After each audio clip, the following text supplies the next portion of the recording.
Welcome to the deep dive. Today we are plunging into some seriously foundational thinking on a topic that just always feels relevant: how governments should work, what makes them, well, good, and who really gets a say. That's right. We've got some classic source material here, and our mission really is to unpack it. Not just skim the surface, but dig into the core principles of representative government. We want to figure out what the source says makes a government genuinely good. Exactly. And who should participate, how that participation works, and maybe crucially, how these systems can succeed, or where they might fail. What are the dangers? And honestly, there are some ideas in here that might make you think differently about things today, like different ways to measure government success, maybe. Definitely. And the importance of, individual character in making it all work. Plus some stuff about voting that feels very current but comes from way back. Okay, should be interesting. Let's get into it. All right. So the first big question the source dives into is this. Do people just choose their government? Or is it sort of forced on them by, their social situation? Right. Circumstances versus choice. And the text says, well, it's complicated. It's a mix. Circumstances obviously matter. Things like, who holds the real power in society. That definitely shapes the kind of government you get. Makes sense. The distribution of social power, as it calls it. Yeah. But, and this is important, it pushes back hard against the idea that it's only circumstances. It argues that what people think, their opinions, their moral beliefs, their character, that can really drive change. Like the examples it uses, abolishing slavery, freeing the serfs in Russia, those weren't automatic, right? Not at all. The source argues those came about because people's ideas about justice and the state changed. Moral convictions spread. Yeah. So what people believe fundamentally shapes the society they build. It's not just passive reaction. So it's this interplay, circumstances and human action, driven by ideas. Okay. So given that, how do we even judge if a government is good? The source gives us two main tests. First, how does the government act upon the people? Meaning how it affects their character, their abilities, moral, intellectual, practical skills. Does it actually make the citizens better? Okay, that's one test. What's the second? The second is how the government acts for the people. How well does it run things?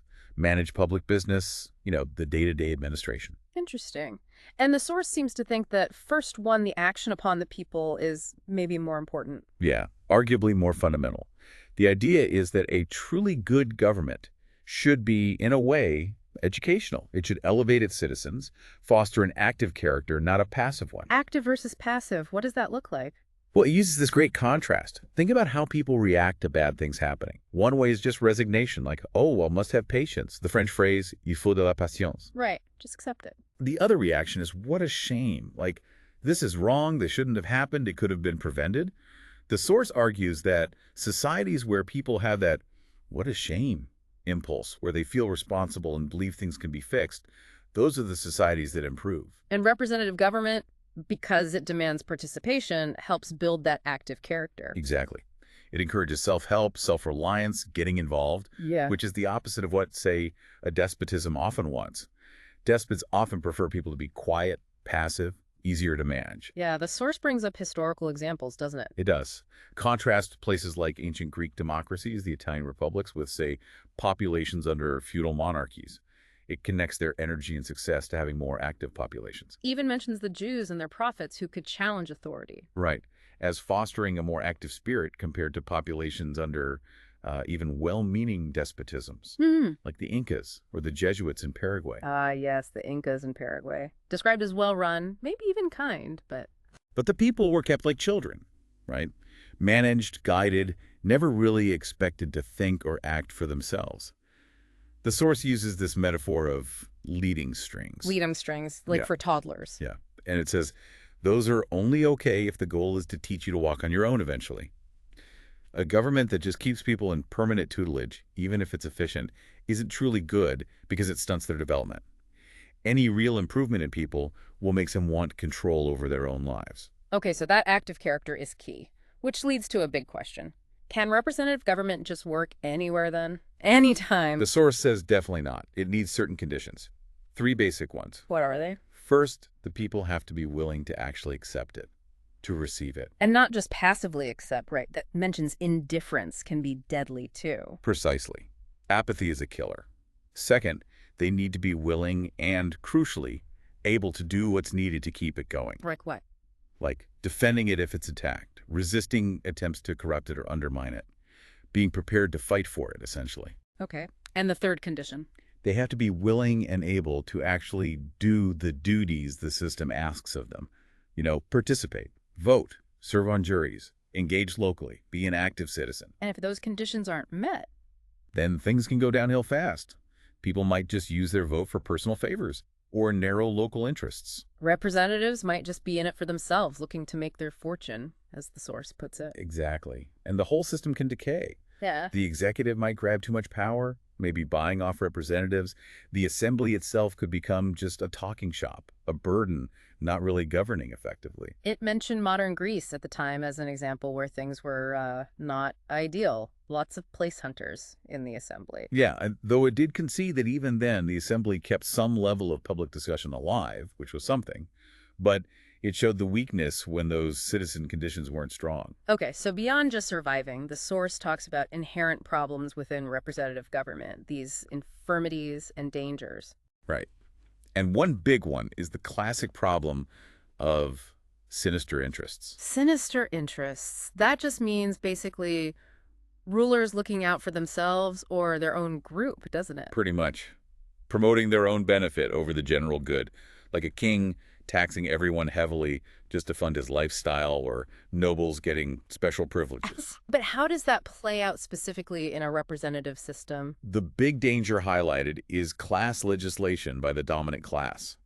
If one group, usually the numerical majority, gets control, they might use that power just to benefit themselves? That's the concern. Yeah. Especially using things like taxes or government spending to favor their own class, maybe unfairly targeting minorities or the wealthy, even if it's not actually in their own best long-term interest or the community's interest. It's about what they think their interest is at the time. Exactly. What they suppose their interest to be, which means a majority vote isn't automatically fair or wise. Okay. That leads us straight into the tricky area of structuring representation. Who gets to vote and how? Yeah, suffrage. The source actually starts by arguing for universal suffrage as the ideal. Why universal? Because everyone affected by the government needs a voice to protect their own interests. Seems logical, right? If you live under the laws, you should have some say in making them. But there's a but, isn't there? There is. A big one for its time, and maybe surprising now. The source argues this ideal requires certain conditions to be met by the voters.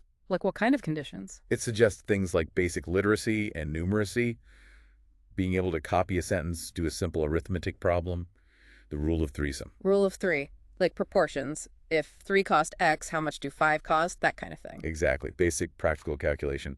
And it also floats ideas like maybe needing to pay a small tax or excluding people receiving parish relief, welfare. Wow. Okay, how is that justified? That sounds exclusionary. The framing is key here. It's presented not as a permanent class barrier, but as basic conditions everyone should be able to meet.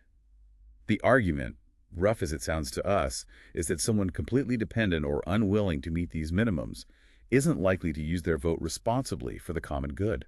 So it's framed as being about responsible citizenship, not just keeping people out. Still, a tough argument today. Definitely. And then it gets even more complex. It introduces an idea that, well, while everyone should have a voice, maybe not everyone's voice should count equally. Weighted voting? You mean some people get more votes than others? Yes, that's the idea. Plurality of votes, based specifically on demonstrated higher education, like having a university degree or passing certain exams, could give you extra votes. Whoa. Okay, that's controversial from today's perspective. What's the argument for that? The absolutely critical point the source makes is that this must be based only on proven educational merit, not wealth, not social status, not birth. Any other basis would be, quote, supremely odious. So purely merit-based. Purely. And the justification isn't about giving the educated class political control over everyone else. It's about giving their potentially more informed opinion a bit more weight, which the source argues would benefit everyone in the long run. It also calls it a school for public feeling. What does that mean? Like, it encourages society to value education and intellectual achievement, to respect competence. It's not meant to create a new ruling class with its own sinister interest, but to leverage expertise for the collective good. It's a very, very specific and qualified argument. A complex one for sure. What about women voting? Where did the source land on that? Here, it's surprisingly progressive for its era. It argues strongly for women's suffrage. Really? Why? It says the old arguments against it just don't hold up anymore. Women need a voice to protect their own interests, just like men or any other group affected by laws. Plus, it fits the principle that individuals should decide for themselves if they want to participate. What about the old argument that they'd just vote like their husbands told them to? The source dismisses that. It basically says, look, if they think for themselves, that's great. If they just follow their male relatives, well, their vote isn't any more harmful than, say, an employee voting the way his boss tells him to one, which was also a concern. Interesting point. And it stresses the moral benefit, too. Giving women agency elevates their status, even in the eyes of, quote, a vulgar man. It saw it as both a right and a social positive. Okay, so that's who votes. What about how they vote? Publicly or secret ballot? The source sees a difference depending on who has the vote. If suffrage is limited, and voters could be pressured like tenants by landlords or workers by employers, And secrecy is necessary. yeah, then the secret ballot is a vital protection against coercion. It mentions Rome and Athens using it for that reason. But what if you have universal suffrage, where basically everyone votes? Then the argument goes, the need for secrecy is much less. In fact, the source leans towards public voting in that case. Why public? Wouldn't people still feel pressured? The argument is that public voting forces you to think about your vote as a public trust, a duty. You have to be able to, at least in theory, give a decent reason for your vote to your neighbors. Even if public opinion isn't perfect, that accountability acts as a check against purely selfish or spiteful voting. So it's about the moral pressure of public accountability. Right, pushing you towards thinking about the common good. Okay. The source also touches on things like election costs and candidates making promises or pledges. Yeah, it argues strongly against candidates having to spend huge amounts of their own money to get elected.